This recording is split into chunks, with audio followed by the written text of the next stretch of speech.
Donald Trump আর Benjamin নেতানিয়াহুর বোধহয় যাওয়ার সময় হয়ে গিয়েছে। উত্তাল আমেরিকা আর ইসরায়েলের মানুষ, এই দুই দানবের বিরুদ্ধে মাঠে নেমেছে এই দুই দেশের বিবেকবান মানুষ। বিপদ বুঝতে পেরে ইসরায়েলের তেল আবিব থেকে শুরু করে আমেরিকার মিনেসোটায় একই স্লোগান, যুদ্ধ চায় না, আগ্রাসন চায় না।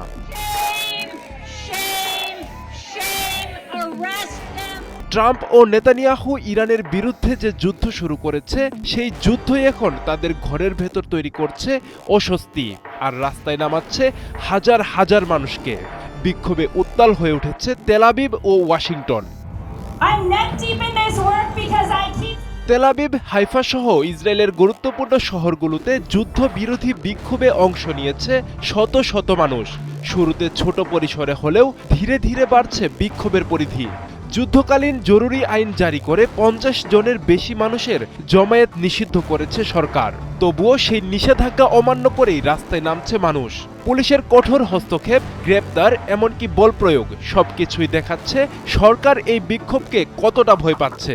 বিশ্লেষকরা বলছেন এটি শুধু একটি বিক্ষোভ নয়, বরং ইসরায়েলের ভেতরেই যুদ্ধ নিয়ে দ্বিধা ও অনিশ্চয়তার বহিঃপ্রকাশ। যুদ্ধের লক্ষ্য কি, শেষ কোথায়, এই প্রশ্নগুলোর উত্তর দিতে পারছে না সরকার, আর সেই শূন্যতাই ধীরে ধীরে রূপ নিচ্ছে জনরোষে। একই চিত্র আমেরিকাতেও। নোকিংস নামে দেশ জুড়ে বিক্ষোভে অংশ নিয়েছে লাখো মানুষ।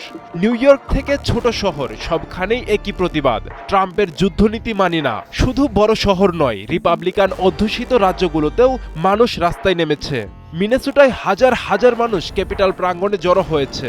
শিল্পী, রাজনীতিবিদ, অধিকার কর্মী সবাই একই কণ্ঠে বলছে এই যুদ্ধ আমেরিকার জনগণের যুদ্ধ নয়। ইউরোপেও ছড়িয়ে পড়েছে এই প্রতিবাদ। লন্ডন, প্যারিস, রোম সবখানেই একই আহ্বান, যুদ্ধ বন্ধ করো। বিশ্লেষকদের মতে এটি আর শুধুমাত্র একটি দেশের ইস্যু নয়, বরং এটি বৈশ্বিক জনমতের প্রতিফলন।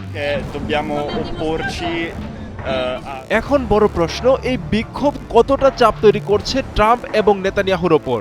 প্রথমত, ইসরায়েলে যদিও এখনো সংখ্যাগরিষ্ঠ মানুষ যুদ্ধকে সমর্থন করছে, তবুও বিরোধিতার হার দ্রুত বাড়ছে, যা ভবিষ্যতের জন্য বড় সতর্কবার্তা। দ্বিতীয়ত, এই বিক্ষোভ আরও গুরুত্বপূর্ণ কারণ এখানে নির্বাচন, জনমত এবং রাজনৈতিক চাপ সবকিছুই সরাসরি প্রভাব ফেলে সরকারের ওপর। লাখো মানুষ রাস্তায় নামলে সেটি আর উপেক্ষা করার মতো বিষয় থাকে না।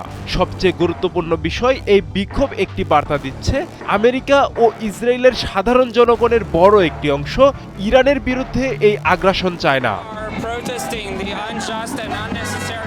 আব্দুল্লাহ আল মারুফ, ৭১।